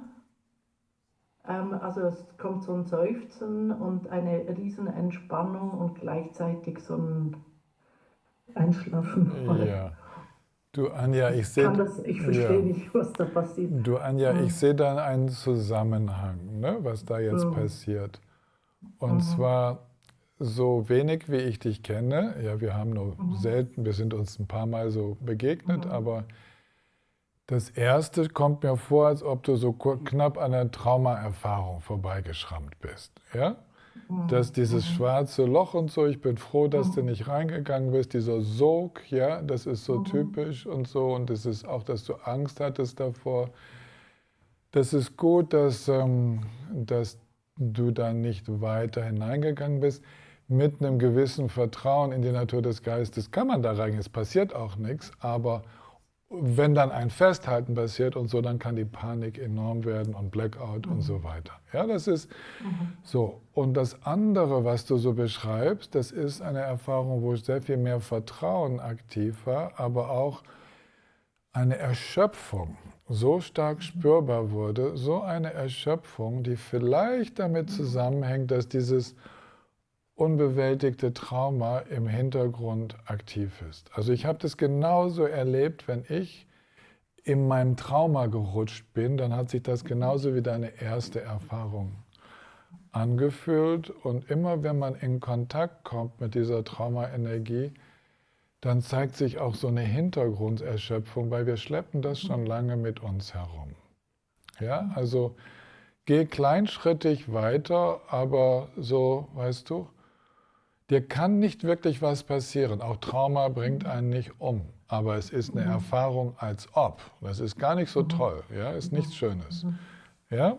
Und deswegen, das ist uns hier im Haus auch häufiger passiert, wenn man so offen meditiert, dann kommen die Praktizierenden an die unbearbeiteten inneren Traumata heran, und die sind entstanden in Situationen, wo wir uns bedroht fühlten und so weiter, emotional nicht gesehen und ein Verlassenheitsgefühl und so weiter. Jede Menge Traumata können da sein. Ja, das sind sehr viele verschiedene. Also wollte ich jetzt nur sagen, als meine erste Interpretation davon, mit allem Vorbehalt, aber mach kleinschrittig weiter und mach das genauso, wie du es jetzt gemacht hast. Immer wenn du merkst, es wird ein bisschen unsicher, dann nimm wieder einen Bezugspunkt. Dann komm wieder auf den Atem zurück, mach die Augen auf, rezitiere ein Mantra, geh ins Mitgefühl. Das ist dann viel hilfreicher. Ja? Und wenn du mit Segen arbeitest, ich weiß nicht, ob das dir vertraut ist, aber mit Segen ist ganz, ganz viel möglich. Ja? Da kommst du in offene Bereiche, dank des Segens, wo du ganz sicher bist. Ja? Ja, es passt gut zu dem, was ich jetzt gerade spüre, wenn du das sagst. Auch wenn gleichzeitig mein Verstand sagt, ich habe schon so viel Traumatherapie und Selbsterfahrung, Meditation gemacht, und irgendwie dachte ich, das sei alles vorbei. Und gleichzeitig passiert halt, was passiert. Ja. Auch wenn jetzt so viele Menschen zuhören, vielleicht ist es für euch ja interessant. Ich bin so einem dicken Kindheitstrauma begegnet im Alter von 53 Jahren. Jetzt bin ich zwar 67, aber so lang ist das auch nicht her. Ich war schon viele Jahre Mahamudra-Lehrer, hatte so viele Jahre Retreats gemacht und bin immer noch auf einem Trauma rumgeritten. Ja? ohne es gemerkt zu haben bis dahin. Und dann habe ich genau diese Erfahrung gemacht, so ähnlich wie du, aber ich bin drin gelandet, ich bin da reingefallen sozusagen. Und es hat also gar nicht so was mit deiner Praxis und sonst was zu tun. Es gibt manchmal noch versteckte Bereiche, so, ne? Und es braucht dann Bedingungen in unserem Leben, dass die bearbeitbar werden. Und zum Glück konnte ich dann in dieser Zeit von 53 bis die Jahre dann danach damit arbeiten. Ne? Und jetzt ist es weg, ist gut, ist gut. Scheint nicht mehr aktiv zu sein. Weiß man ja nicht so ganz sicher, aber es scheint nicht aktiv zu sein. Ne? Okay. Ja. Okay, Danke. gut, ich danke dir auch. Vielmals. Danke, danke. Jetzt kommt die Rike. Ja, hallo. Könnt ihr mich hören? Sehr gut. Gut, danke. Die Frage, die kam gestern Abend schon und heute Vormittag habe ich es nicht geschafft, sie zu stellen und jetzt passt sie tatsächlich, glaube ich, nochmal ganz gut, weil du über dieses Untersuchen in den Zeiten gesprochen hast. Und gestern kam mir dieses Konzept aus der Psychotherapie mit dem inneren Kind. Und das ist ja eigentlich genau das, dass wir uns untersuchen in der Zeit, dass es ein früheres Ich gab, was irgendwie eine Substanz hat, was eine Geschichte hat und so weiter. Und wenn dann irgendwelche Themen aufkommen, dass man sich eben diesem früheren Ich sozusagen zuwendet. Das kam mir gestern und ich habe mich dann gefragt, wie sich das kombinieren lässt mit dem, was wir jetzt in dieser Woche, in diesen Tagen schon gelernt haben oder ob es da eine Möglichkeit gibt, das zu kombinieren. Ja, das gibt es ganz leicht. Und zwar ist mir diese Frage sehr vertraut.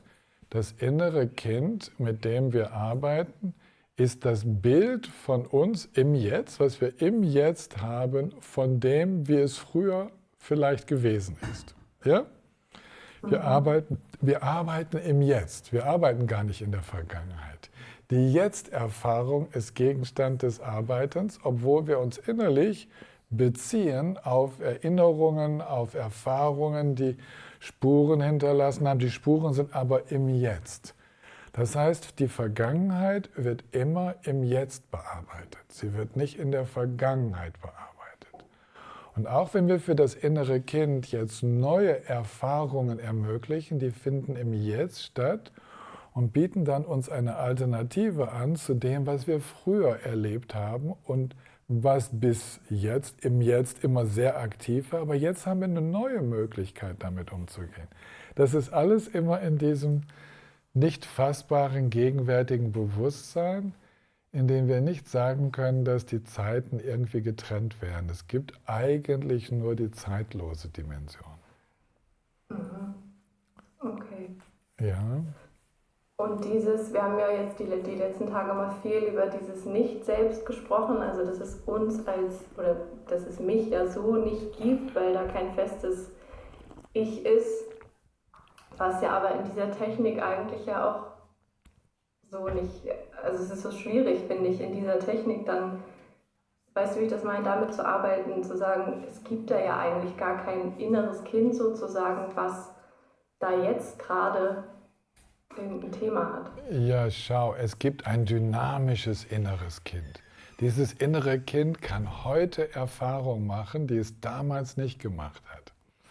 Das ist, wir nennen das könnte man, du kennst den englischen Ausdruck Cluster, ne? Das ist so eine Gruppe von karmischen Kräften, dieser Gruppe von karmischen Kräften geben wir den Namen zum Beispiel, das innere Kind, der Tillmann mit 5 Jahren oder mit 3 Monaten oder so. Ja? Und es kriegt diesen Namen, das ist eine Gruppe von Erfahrungen und Wirkungen, die wir jetzt spüren im Jetzt und damit können wir glücklicherweise im Jetzt arbeiten.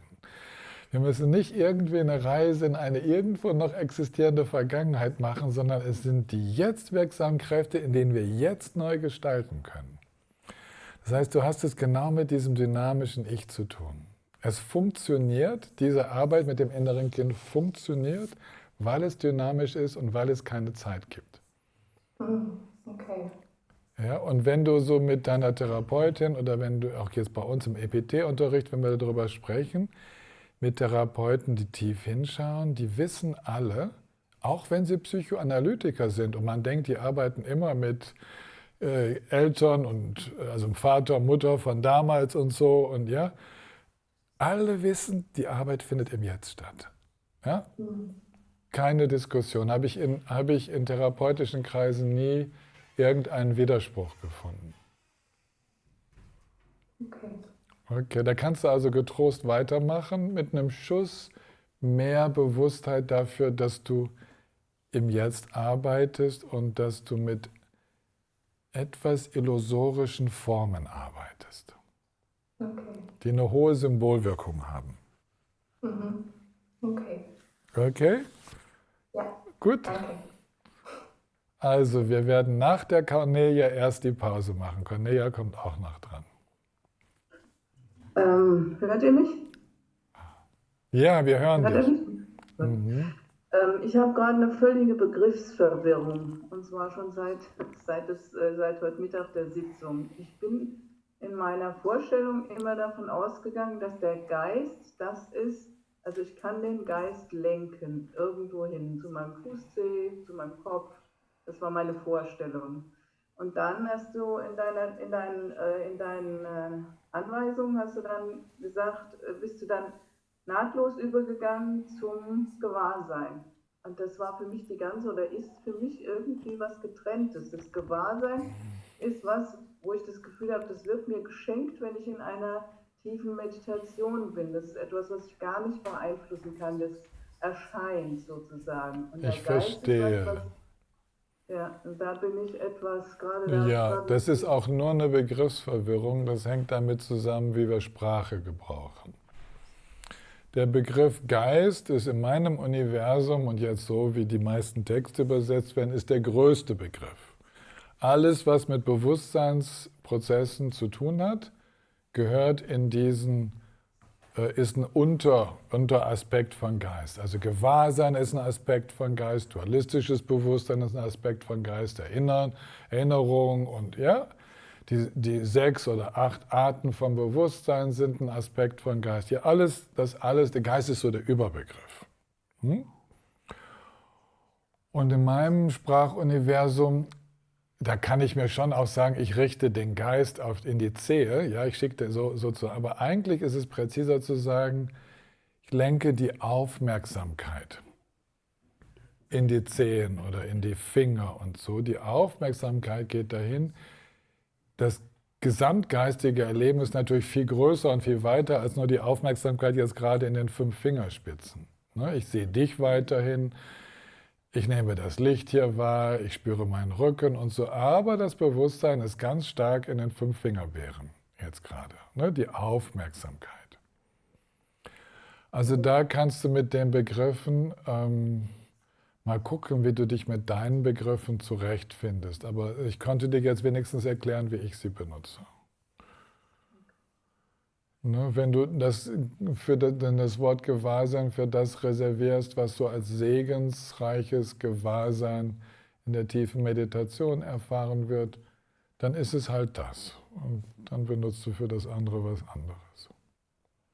Okay, gut, danke schön. Okay. Jetzt haben wir hier noch die Felicia und dann gehen wir in die Pause. Ich glaube, meine Frage hätte ein bisschen was zu tun mit, was Cornelia gerade gesagt hat. Es geht um die vorige Meditation, um diese Gewahrsein. Und meine Frage ist, wenn man in diese Gewahrsein, und man ist gewahr, dass man gewahr ist, man fließt mit, ohne zu greifen. Was ist dann der Unterschied für diese Beobachter, die ständig kommt, und ob dann vielleicht doch nicht Gewahrsein wäre, sondern, was hat sie gesagt, Aufmerksamkeit. Wobei ich glaube, das war keine Aufmerksamkeit. Wie kann ich dann unterscheiden? Ja, jetzt kommst du nochmal aus einem anderen Sprachhintergrund, aus dem Portugiesischen heraus. Du bist natürlich jetzt lange in Deutschland und so. Auch da, es gibt nicht die eine Definition, wie wir das jetzt beschreiben. Also, was du zum Beispiel herausfinden kannst, es gibt eine Art und Weise zu beobachten, die sehr stark greifend ist.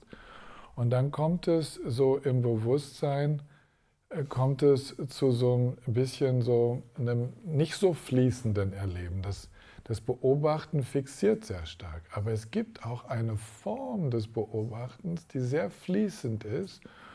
So ein inneres Beobachten, was gar nicht so stark eingreift. Das gibt es zum Beispiel auch. Und das ist dann sehr viel näher dran an diesem Prozess des Gewahrens.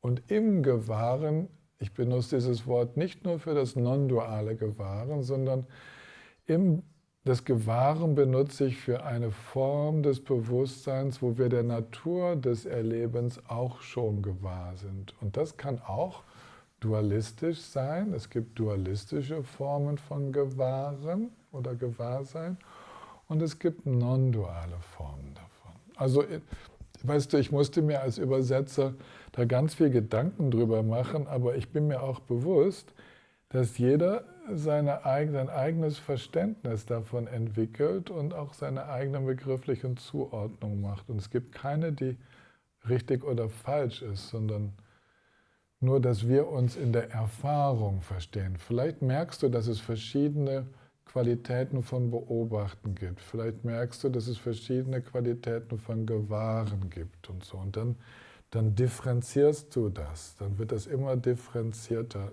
im Erleben. Ja? Okay. Dann wahrscheinlich war dann eine dualistische Gewahrsein, was ich erlebt habe, Ja, mit dieser sicher. Fließen. Okay. Ja, das war ein dualistisches Gewahrsein. Und jetzt gehen wir in die Pause und machen um 5:20 weiter. Viertelstunde Pause, ne? Haben wir uns gut verdient, mindestens. Wir sind wieder unterwegs.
Und jetzt werden wir einfach nur so sein.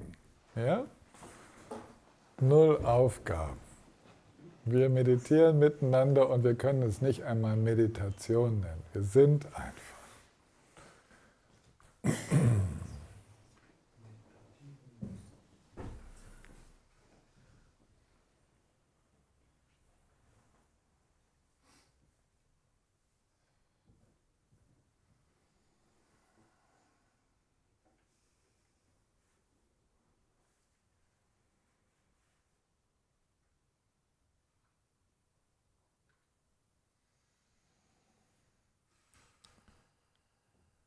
Wir lassen den Geist, diesen sogenannten Geist, ganz weit werden.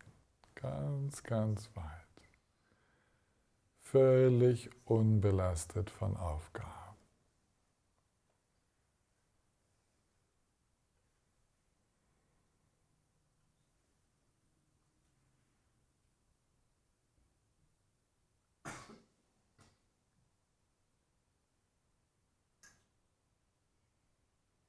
Unbelastet vom Kultivieren irgendwelcher Bezugspunkte, vom Erforschen von irgendetwas.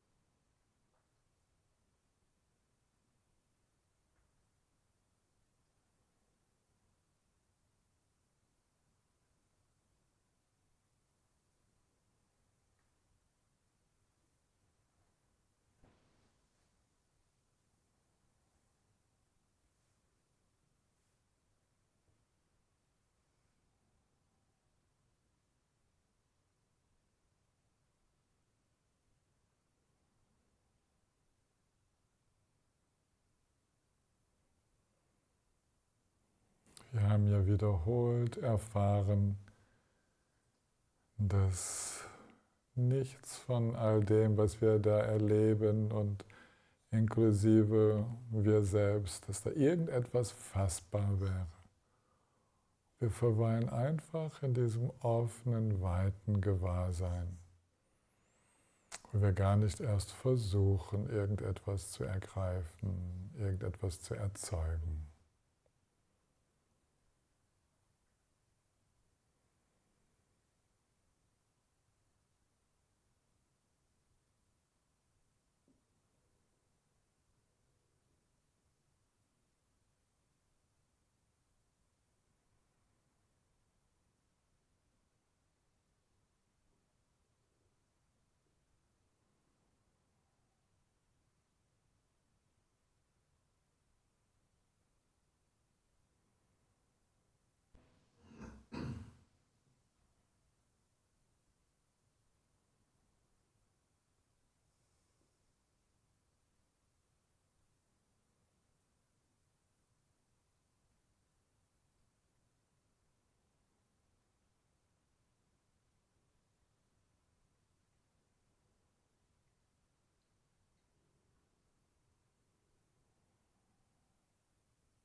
In diesem fließenden Gewahrsein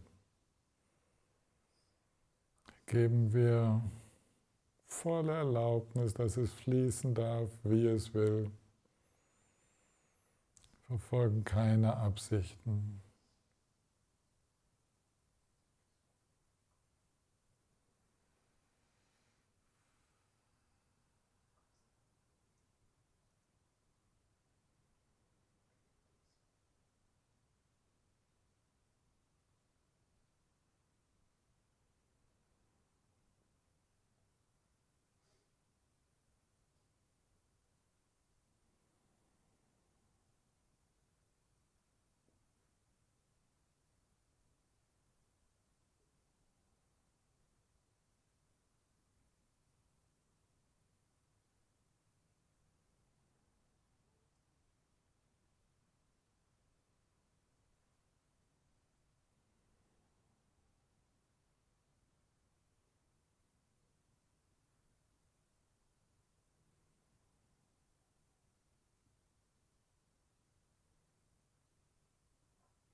Die Glieder abhängigen Entstehens kommen zum Erlegen, werden nicht aktiviert, weil es einfach kein Greifen nach dem Nicht-Ergreifbaren gibt.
weit und fließend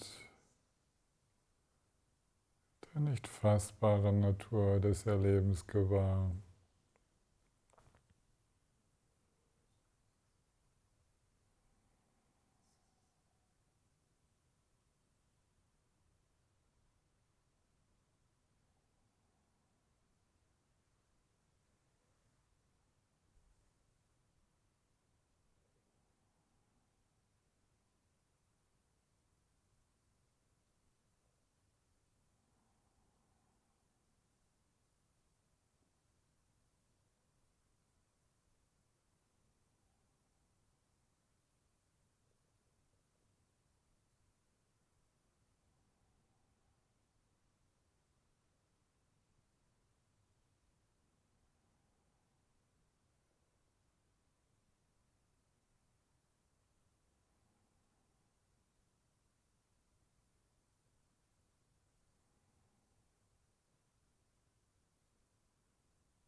Ganz wach erleben wir diese feinen Bewegungen, feine Verschiebungen im Erleben, wie das eine ins nächste übergeht.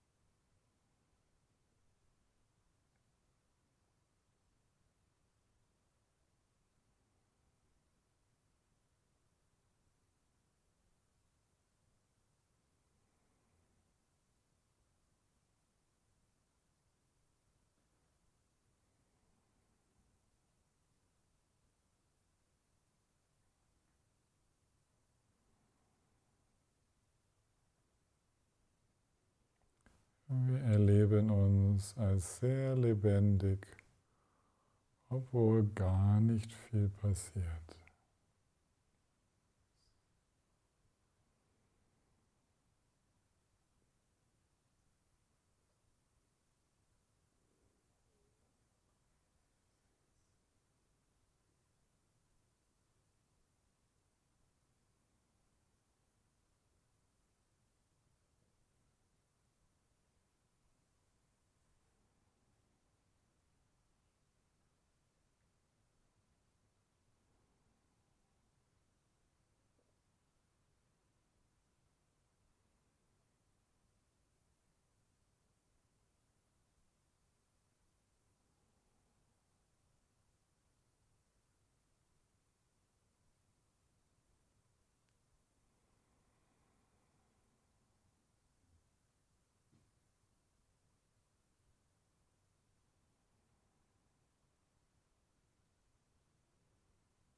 Ja, da gibt es jetzt nicht mehr viel zu sagen, ne?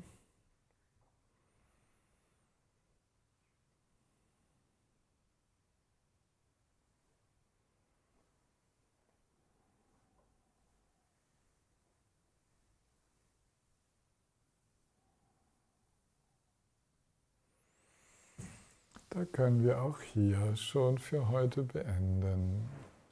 Fragen hatten wir, glaube ich, genug. Die dürfen dann morgen wiederkommen.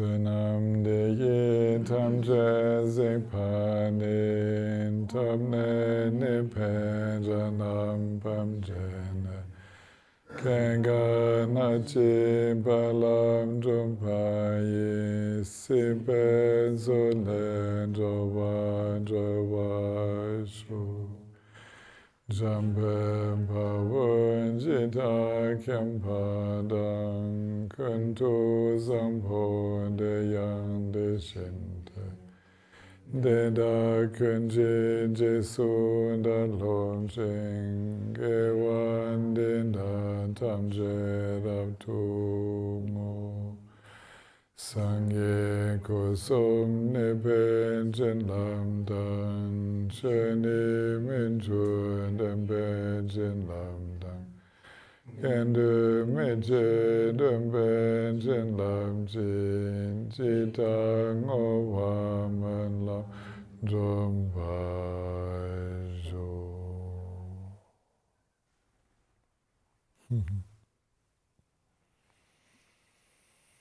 Ich wünsche euch einen ganz schönen Abend. Bis morgen.